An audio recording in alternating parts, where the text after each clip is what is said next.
মাজার কিভাবে ভাঙতে হয়, মাজার শরীফ এটা দেখিয়ে গিয়েছিলেন। আজকে শ্রদ্ধা সহকারে স্মরণ করতে হয় বীর মুক্তিযোদ্ধা মরহুম মেহেরউদ্দিন চেয়ারম্যান সাহেবকে।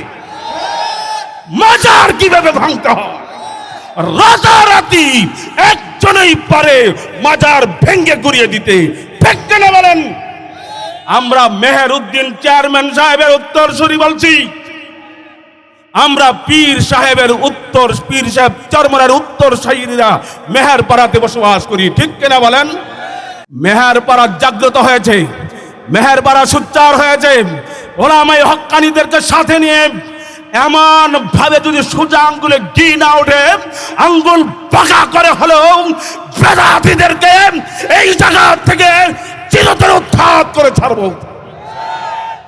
সৎ কাজের সহযোগিতা করো, অসৎ কাজের বিরোধিতা করো, ঠিক কিনা বলেন? সৎ কাজের সহযোগিতা কেমনে করব? যারা সৎ কাজ করে, ভিন্ন আয়াতে আল্লাহ রাব্বুল আলামিন বলেন, ইয়া আইয়ুহাল্লাযীনা আমানুত্তাকুল্লাহা ওয়া কুনু মা'আস সাদিকিন। হে ঈমানদারেরা, আল্লাহ ঘোষণা করেন, আমি আল্লাহকে ভয় করো, আর যারা ভয় করে তাদের সঙ্গী হয়ে যাও। আমরা কি উলামায়ে কেরামদের সঙ্গে আছি? আল্লাহ বলেন, ইন্নামা ইয়াখশাল্লাহা মিন ইবাদিল উলামা। উলামায়ে কেরামই একমাত্র আল্লাহকে সবচেয়ে বেশি ভয় করে, ঠিক কিনা বলেন? এই কথাটা কে বলেছেন? আরো জোরে বলতে হবে, কে বলেছেন? এতবার বলার পরও রাস্তায় দাঁড়িয়ে থাকেন, এটা আমার বুঝে আসে না। আপনারা কি যুদ্ধের ময়দানে আছেন না সাইডে পাঠিয়ে আছেন, দৌড় দিবেন আবার? কথা কয় না? এজন্য সংক্ষিপ্ত আকারে আমি যে কথাটা বলতে চাই, এতবার অনুরোধ করতেছে আপনাদেরকে, ময়দানে বসেন। আরে মাঠে তো খেলোয়াড়রা বসে, কথা কয় না? মাঠে তো খেলোয়াড় বসে, আর দেখুন না প্লেয়ার গুলো তো সাইডে পাইতে থাকে, কথা কয় না? মেহেরপাড়া ইউনিয়ন ইসলামের জন্য উর্বর এক মাটি, ঠিক কিনা বলেন? মেহেরপাড়া ইউনিয়ন ইসলামের জন্য একটি উর্বর জমিন। মেহেরপাড়ার জমিন পীর সাহেব চরমনার জমিন, মেহেরপাড়ার জমিন তাবলীগ জামাতের ঘাঁটি, ঠিক কিনা বলেন? ভাইরা আমার, মাজার কিভাবে ভাঙতে হয়, মাজার শরীফ এটা দেখিয়ে গিয়েছিলেন। আজকে শ্রদ্ধা সহকারে স্মরণ করতে হয় বীর মুক্তিযোদ্ধা মরহুম মেহেরউদ্দিন চেয়ারম্যান সাহেবকে।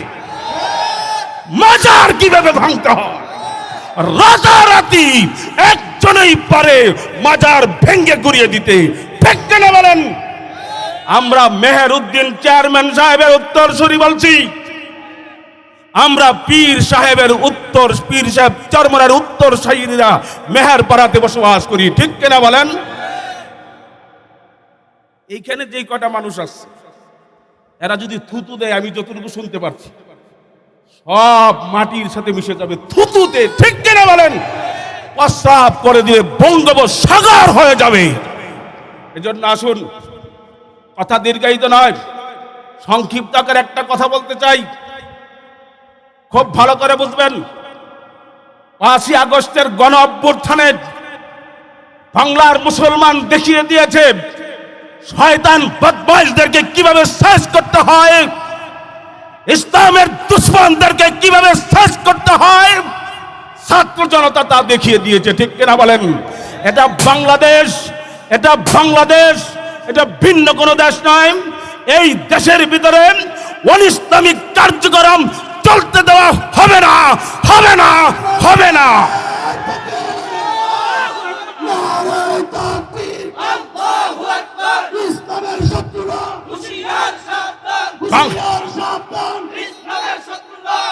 বাংলাদেশের মুসলমান বুক পেতে গুলি নিতে জানে, বাংলাদেশের মুসলমান রক্ত দিতে জানে, বাংলাদেশের মুসলমান শহীদ হতে জানে, বাংলাদেশের মুসলমান সামনে অগ্রসর হতে জানে, পিছু হটতে বাংলার মুসলমান জানে না, ঠিক কিনা বলেন? বাংলাদেশের একটা অন্তর্গত মেহেরপাড়া ইউনিয়ন, মেহেরপাড়া জাগ্রত হয়েছে, মেহেরপাড়া সোচ্চার হয়েছে। ওলামায়ে হক্কানীদেরকে সাথে নিয়ে এমন ভাবে যদি সোজা আঙ্গুলে ঘি না ওঠে, আঙ্গুল বাঁকা করে হলেও বেদাতীদেরকে এই জায়গা থেকে চির করে ছাড়বো। এজন্য নারে তাকবীর, আল্লাহু আকবার, এক এক অ্যাকশন, ডাইরেক্ট অ্যাকশন দেবতার আস্তানা, ভেঙে দাও ঘুরিয়ে দাও ভেঙে দাও ঘুরিয়ে দাও, বেলাতুলের আস্তানা নারে তাকবীর, আল্লাহু আকবার নারে তাকবীর। আল্লাহু আকবার। ভাই আমার কথা সংক্ষিপ্ত, কথা শেষ। আমি আর সময় নেব না, সময় নষ্ট করব না। অনেক গণ্যমান্য ব্যক্তিবর্গ, অনেক যোগ্য যোগ্য ওলামায়ে কেরাম আমার পরেও আলোচনা রাখবেন। বেশি রাত তো যেহেতু হবে না, আধা ঘন্টার ভিতরে পরে শেষ করে দেওয়ার মতো একটা পরিকল্পনা। এই জন্য আমি সকলকে উদারত আহ্বান জানাবো, যদি আপনারা হক এবং বাতিলের মধ্যে পার্থক্য করার জন্য এদেশের এলাকার মানুষ মুসলমান মা বোনদেরকে সব দেখানোর জন্য যদি এসে থাকেন, আপনার পায়ের উপর আমার হাত রেখে বলছি, রাস্তায় একজনও দাঁড়িয়ে থাকতে পারবেন না। মুসলমান যেমন হবে, মুসলমান কাউকে কষ্ট দিয়ে রাস্তায় বিঘ্নতা ঘটাবে না। কথা বলে না, মুসলমান বিধর্মীদেরকে নিরাপত্তা দেয়, কথা কয় না। মুসলমান বিধর্মীদেরকে নিরাপত্তা দেয়, এর নাম মুসলমান। আপনার রাস্তায় দাঁড়িয়ে আছেন, মানুষ হাঁটাচলা করতে, রিক্সা অটো যাইতে কষ্ট হচ্ছে, এটা কেন করতেছেন? আপনারা মুসলমান না? এই জন্য অনুরোধ করব, দয়া করে মায়া করে ওলামায়ে কেরামের সম্মানে, দ্বীনের সম্মানে, আজকের এই অনুষ্ঠানের সম্মানে মাঠে এসে বসে পড়ুন। আল্লাহ আমাদের সকলকে বুঝবার এবং আমল করার তৌফিক দান করেন। আসসালামু আলাইকুম ওয়া রাহমাতুল্লাহি ওয়া বারাকাতুহু।